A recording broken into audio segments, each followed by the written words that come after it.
Rules of integration हम किसे बोलते हैं? हम बोलते हैं अगर कोई numerical, if numerical in form of fraction and both numerator and denominator are in polynomial form. अगर कोई फ्रैक्शन फॉर्म में क्वेश्चन आ गया, उसका न्यूमरेटर भी पॉलिनोमियल है, उसका डिनोमिनेटर भी पॉलिनोमियल है, तो यहाँ एक टर्म्स एंड कंडीशन अप्लाई होती है इंटीग्रेट करने से पहले कि नीचे वाले की पावर बड़ी होनी चाहिए ऊपर वाले से। हर हाल में यही कंडीशन होती है, नीचे वाले की पावर क्या है? बड़ी होनी चाहिए। किससे? ऊपर वाले से। इक्वल भी नहीं चलता है। तो देखो क्या लिखा हुआ है, then according to this rule, इस रूल के according degree of denominator always greater than the degree of numerator. द लगाएंगे हम, द डिग्री ऑफ न्यूमरेटर, यानी कि नीचे डिनोमिनेटर की जो पावर है, डिग्री बोलते हैं एक्स की, वेरिएबल की, एक्स या जो भी वेरिएबल चल रहा है, पॉलिनोमियल फॉर्म में तो वेरिएबल आएगा तो डिग्री बोलते हैं पॉलिनोमियल में अपन लोग। तो डिनोमिनेटर की पावर जो है वो न्यूमरेटर की पावर से कैसी होनी चाहिए? हमेशा बड़ी होनी चाहिए, इक्वल भी नहीं चलेगी। अरे तो फिर क्या होगा अगर इसके अपोजिट चले जाए?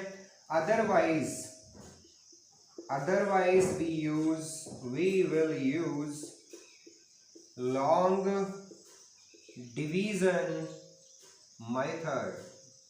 अगर ये रूल सेटिस्फाई नहीं हो पाएगा तो भी क्वेश्चन सॉल्व होगा। पहले रूल में कन्वर्ट करने के लिए क्या करेंगे? लॉन्ग डिवीजन लगाएंगे, छोटे छोटे बच्चों की तरह काम हम करेंगे। समझ आया? रूल्स ऑफ इंटीग्रेशन दिमाग में बैठा लीजिएगा। क्वेश्चन नंबर 6 है, मैंने कहा सबसे पहले रूल्स ऑफ इंटीग्रेशन देखना होता है, क्या नीचे वाले की पावर बड़ी है? देखो समझ में तो आगे की इक्वल है, लेकिन आपको बताता हूं मैं आपको कैसे करना है। ब्रैकेट ओपन कर दीजिए, नीचे वाला ब्रैकेट ओपन करेंगे तो देखो आपको क्या मिला, ये है 1 माइनस एक्स स्क्वायर, और नीचे ब्रैकेट ओपन के तो आया x माइनस 2x स्क्वायर। अरे ये तो गड़बड़ हो गई, ये तो क्या है, रूल्स ऑफ इंटीग्रेशन के आगे अपोजिट अगेंस्ट चला गया। ये तो बराबर इक्वल पावर हो गई 2 2, और हम क्या बोलते हैं? हर हाल में रूल्स ऑफ इंटीग्रेशन बोलता है कि डिनोमिनेटर की पावर जो है वो क्या होनी चाहिए? बड़ी होनी चाहिए।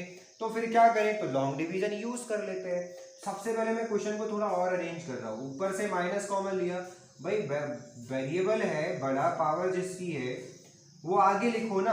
आपने ऊपर से माइनस कॉमन लिया, पलटी मार दो, नीचे से माइनस कॉमन लिया, पलटी मारो, माइनस से माइनस कटा, जो बचा बचा लिया। अब हम लगाएंगे भाई रूल्स ऑफ इंटीग्रेशन,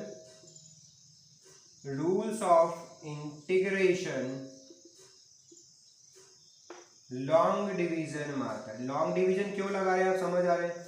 तो रूल्स ऑफ इंटीग्रेशन तो नीचे की पावर बड़ी हो, नहीं है बड़ी, तो क्या करेंगे? तो लॉन्ग डिवीजन लगाएंगे। कैसे लगाएंगे समझिएगा, आप लिखोगे 2x स्क्वायर माइनस एक्स से डिवाइड करोगे x स्क्वायर माइनस 1 को।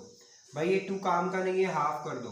अब इसे मल्टीप्लाई करो, देखो क्या आया, एक्स स्क्वायर, इसको इससे करोगे क्या आएगा? माइनस का हाफ एक्स। अच्छा कोई ऐसा बच्चा तो नहीं जिसे लॉन्ग डिवीजन में भी प्रॉब्लम आ जाती है? हो तो वो भी बता देना यार, छोटी छोटी क्लासेस में था, इस 6 7 से चालू हो जाता है, हम सीख लेंगे, कोई प्रॉब्लम नहीं है। नहीं आता तो नहीं आता। अब यहाँ पर पहुंचे, क्या और डिवाइड हो सकता है क्या? ना, अब डिवाइड नहीं हो सकता, क्योंकि ये पॉलिनोमियल फॉर्मेट में नंबर फॉर्म में होता तो देखते। तो ये डिवाइड हो गया। अब आंसर कैसे लिखते हैं? लिखने का तरीका समझिए। ये जो क्वेश्चन था लॉन्ग डिवीजन के बाद कैसे लिखते हैं, लिखने का वे होता है, आंसर क्या आया, क्वेश्चन क्या आया, हाफ, तो हाफ का इंटीग्रेशन, फिर प्लस रिमाइंडर क्या बचा, हाफ एक्स। आप किससे डिवाइड कर रहे थे पहले? वो 2x स्क्वायर माइनस,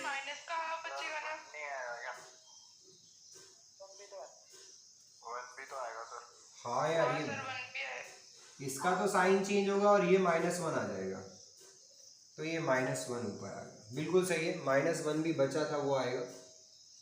बेटा इसका साइन चेंज होता है ना, नीचे जो लिखते हैं इनके साइन चेंज, प्लस है तो माइनस, माइनस है तो प्लस हो जाता है।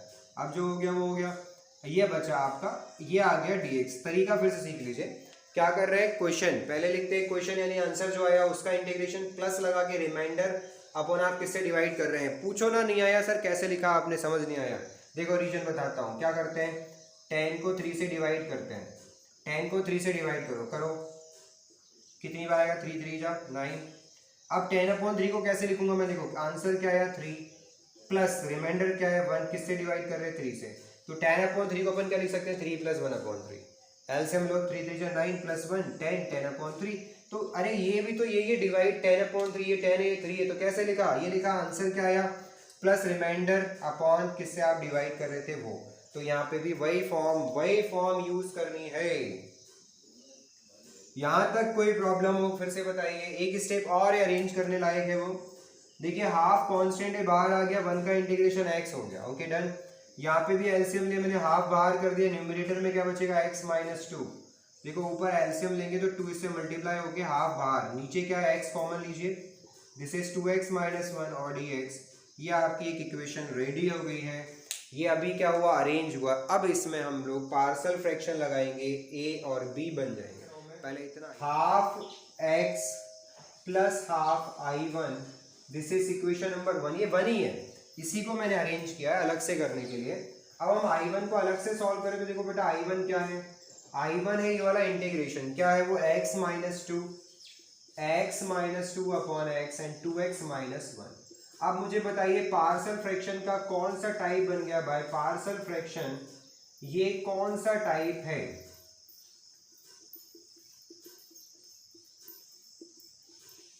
बोलना नहीं, आंसर आ जाएगा नहीं तो।